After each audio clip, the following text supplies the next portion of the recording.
श्री स्वामी समर्थ. नमस्कार. आपल्या यूट्यूब चॅनलवर तुमचं खूप मनापासून स्वागत करत आहे. तुमच्या मनातील सर्व चांगल्या इच्छा स्वामी महाराज पूर्ण करो ही स्वामींच्या चरणी प्रार्थना करते आणि आजच्या नवीन व्हिडिओला सुरुवात करते. येत्या 2 नोव्हेंबर 2025 या दिवशी आलेली आहे कार्तिकी एकादशी. तर पहा, प्रत्येक महिन्यामध्ये एकादशी तिथी ह्या येत असतात. प्रत्येक महिन्याला 2 एकादशी येतात आणि वर्षभरामध्ये 24 एकादशी ह्या येत असतात. आपल्या हिंदू धर्मामध्ये एकादशी तिथीला विशेष महत्त्व दिलं जातं. कार्तिक महिन्यातील शुक्ल पक्षातील एकादशीला कार्तिक एकादशी किंवा प्रबोधिनी एकादशी असं म्हटलं जातं. या एकादशीचे आध्यात्मिक आणि धार्मिक महत्त्व सर्वाधिक आहे.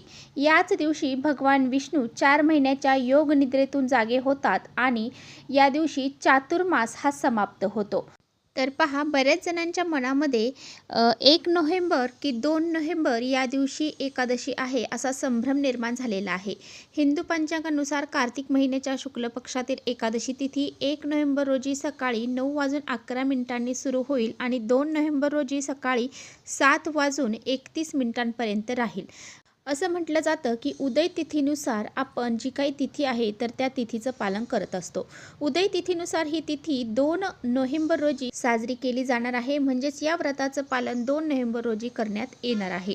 देवशयनी एकादशीला पाताळ लोकामध्ये विश्रांती घेण्यासाठी गेलेले भगवान विष्णू देव उठणी एकादशीला जागे होतात आणि पुन्हा सृष्टीचा कारभार सांभाळतात. त्यामुळे या एकादशीला देवस्थान एकादशी किंवा प्रबोधनी एकादशी असंही म्हणतात किंवा देव उठणी एकादशी असंही म्हणतात.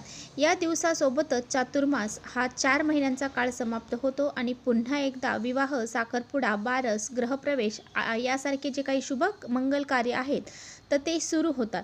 म्हणूनच देव उठणी एकादशीला नवीन आणि शुभ वेळेच्या सुरुवातीचे प्रतीक मानले जाते.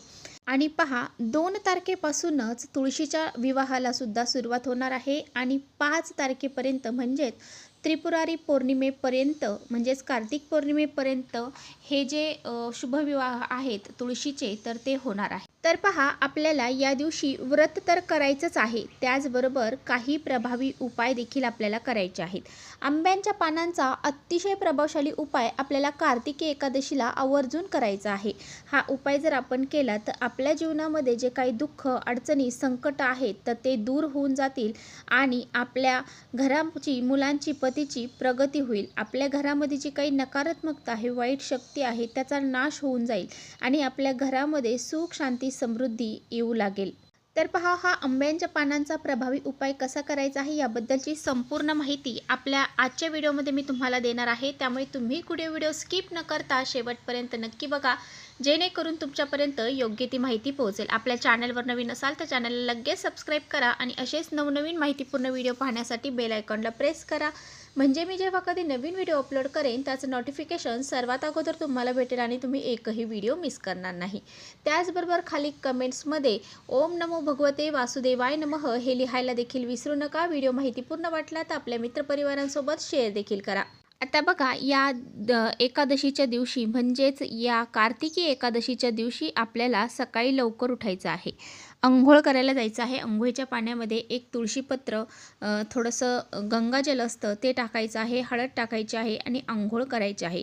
जेव्हा आपण आपलं अंतःकरण शुद्ध होतं तेव्हाच आपलं मन देखील प्रत्येक कामामध्ये रमत असतं आणि असं शुद्ध अंतःकरणाने जर आपण कोणतीही पूजा, सेवा, उपाय जर केले तर त्याचे फळ देखील आपल्याला चांगलेच प्राप्त होत असते.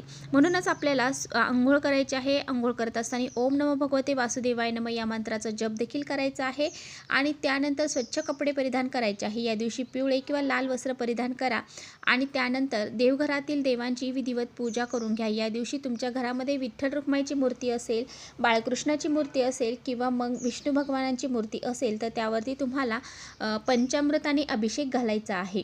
आणि त्याचबरोबर या दिवशी भगवान हरींला आपल्याला पिवळे फुलं अर्पण करायचे आहेत आणि त्यानंतर तुम्हाला भगवान श्री हरी विष्णूंना तुळशीपत्र देखील अर्पण करायचे आहेत. परंतु तुळशीपत्र आपल्याला एकादशीच्या दिवशी तोडायचे नाही, ते अगोदरच्या दिवशीच तोडून ठेवायचे आहे. त्याचबरोबर हळद, कुंकू, अक्षदा, धूप, अगरबत्ती या गोष्टी आपल्याला सर्व करून घ्यायच्या आहेत आणि नंतरच तुम्हाला दिवसभरामध्ये हा उपाय जेव्हा करता येईल तेव्हा करायचा आहे. आता हा उपाय आपल्याला का करायचा आहे? जर आपल्या घरामध्ये वादविवाद, क्लेश, कलह यासारख्या गोष्टी घडत असतील, आपल्या कुटुंबामध्ये एकोपा राहिला नसेल, सतत वादविवाद होत असतील, नवरा-बायकोची भांडणं होत असतील किंवा मुलाची आईची किंवा वडिलांची मुलाची भांडणं सतत होत असतील, कुटुंबामध्ये प्रेम राहिलेलं नाही, तसेच आपल्या घरामध्ये पैसा हा टिकत नसेल, आलेला पैसा कोणत्या ना कोणत्या मार्गाने घरातून बाहेर निघून जात असेल, आपल्या घरामध्ये कोणत्याही गोष्टी चांगल्या घडत नसतील, कोणतंही महत्त्वाचं काम हे आपलं पूर्ण होत नसेल, मनाप्रमाणे आपल्या कोणत्याही गोष्टी घडत नसतील, कोणतीही इच्छा आपली पूर्ण होत नसेल आणि त्यामुळेच आपल्याला हा जो उपाय आहे तर तो कार्तिकी एकादशीला अवश्य करायचा आहे.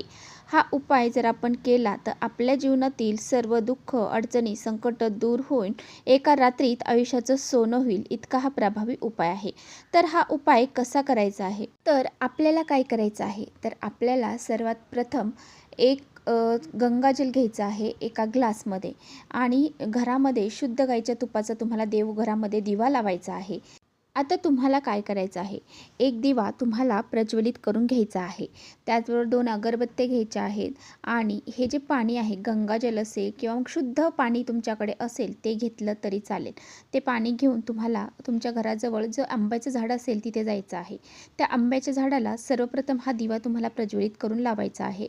त्यानंतर तुम्हाला तिथे हे जल अर्पण करायचं आहे, अगरबत्त्या लावायच्या आहेत. आंब्याची पानं ही किती प्रभावी आहेत हे आपल्या सर्वांना माहीत आहे, कारण आंब्याची पानं ही घरातील नकारात्मकता दूर करण्यासाठी खूप महत्त्वाची मानली जातात. म्हणूनच आपण आंब्याच्या पानं हे पूजेमध्ये आणि इतर मंगलिक कार्यामध्ये वापरतो आणि आंब्याच्या पानांच्या मुळापासून ते पानापर्यंत सर्व गोष्टींचा उपाय हे आपल्या धर्मशास्त्रामध्ये केले जातात.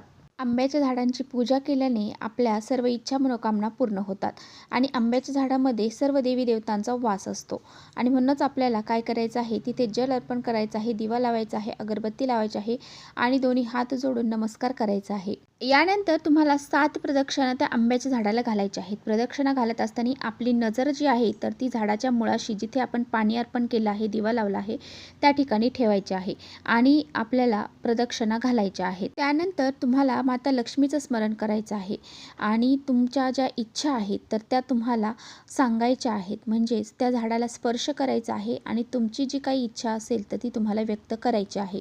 आता पहा, आंब्याच्या झाडाची पानं ही तुम्हाला एकादशीच्या दिवशी तोडायची नाही.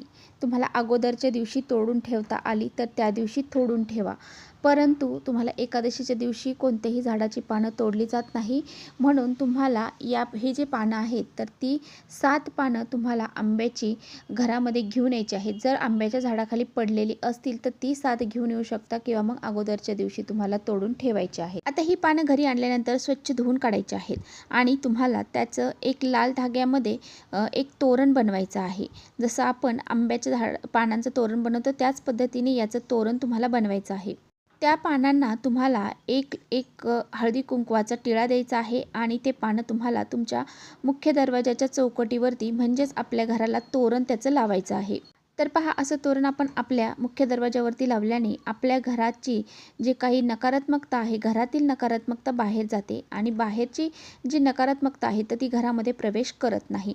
घरामध्ये सकारात्मक वातावरण निर्माण होतं. अशा पद्धतीने हा एक छोटासा उपाय देखील करायचा आहे. त्याचबरोबर जर तुमच्या घरामध्ये सतत वादविवाद, क्लेश, कलह घडत असतील, नवरा बायकोंची सतत भांडणं होत असतील, तर तुम्हाला काय करायचं आहे, आता सध्या पाऊस पडत आहे आणि जर तुम्हाला पावसाचं पाणी जर साठवता आलं तर ते तुम्हाला साठवायचं आहे आणि ते पाणी तुम्हाला तुमच्या बेडरूममध्ये, म्हणजेच तुम्ही जिथे झोपता तिथे उशाला ठेवायचं आहे.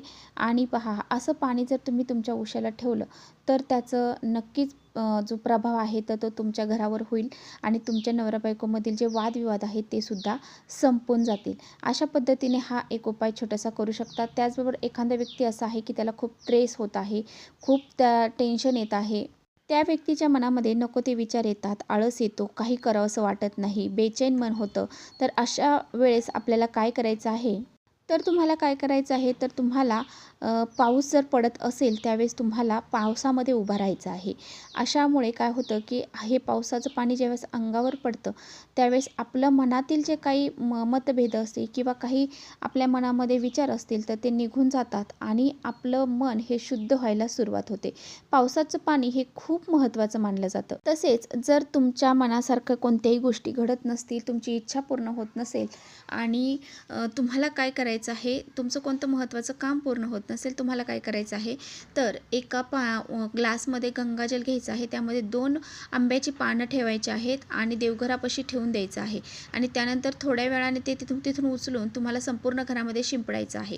असं केल्याने घरातील जे नकारात्मकता आहे ती दूर होते, घरात म्हणजे शुद्धीकरण होते आणि आपल्या ज्या काही इच्छा आहेत तर त्या पूर्ण व्हायला मदत होते. तसेच जर तुमच्या घरामध्ये सतत पैशांच्या अडचणी येत आहे, तुम्हाला इतरांकडून कर्ज घ्यावे लागत असेल, तुम्हाला पैसा हा घरामध्ये टिकत नसेल, तर काय करायचं आहे, तर तुम्हाला आंब्याची 11 पानं घ्यायची आहेत आणि ते पानं तुम्हाला स्वच्छ धुवून एकावर एक बांधायचे आहेत. एक पांढऱ्या कलरचा धागा घ्यायचा आहे, त्याने ते पानं एकावर एक बांधायचे आहेत आणि ते पानांचं शेंटे आहे ते मला मधामध्ये बुडवायचे आहेत आणि हे जे पानं आहेत तर ते तुम्हाला शिव मंदिरामध्ये घेऊन जायचं आहे. सोबत एक लोटा जलसुद्धा घेऊन जायचं आहे आणि प्रत्येक पानाला मध लागेल अशा पद्धतीने मध लावायचं आहे आणि हे पानं घेऊन तुम्हाला शंकर भगवानांच्या मंदिरात जायचं आहे. तिथे गेल्यानंतर शिवपिंडीवरती अशोक सुंदरीची जागा ज्या ठिकाणी आहे त्या ठिकाणी हे पानं तुम्हाला अर्पण करायचे आहे आणि त्यानंतर शिवपिंडीवरती 1 लोटा जल हे अर्पण करायचं आहे.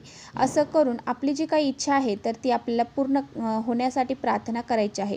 अशोक सुंदरी ही भगवान शंकरांची एक मुलगी आहे आणि त्यामुळे ती एक देवी मानली जाते, तिला लक्ष्मीचं रूप मानलं जातं आणि म्हणूनच आपल्या घरामध्ये लक्ष्मी येण्यासाठी असा हा एक उपाय देखील तुम्हाला करता येणार आहे. हा उपाय केल्याने आपल्या ज्या पैशांच्या अडचणी आहेत त्या नक्कीच दूर होतात. तर चला इथेच थांबवते माझा व्हिडिओ थोडा जरी आवडला असेल तर नक्की लाईक करा. चॅनलवर नवीन असाल तर चॅनलला सबस्क्राईब करा. परत भेटूया अशाच छानशा व्हिडिओसोबत. तोपर्यंत श्री स्वामी समर्थ.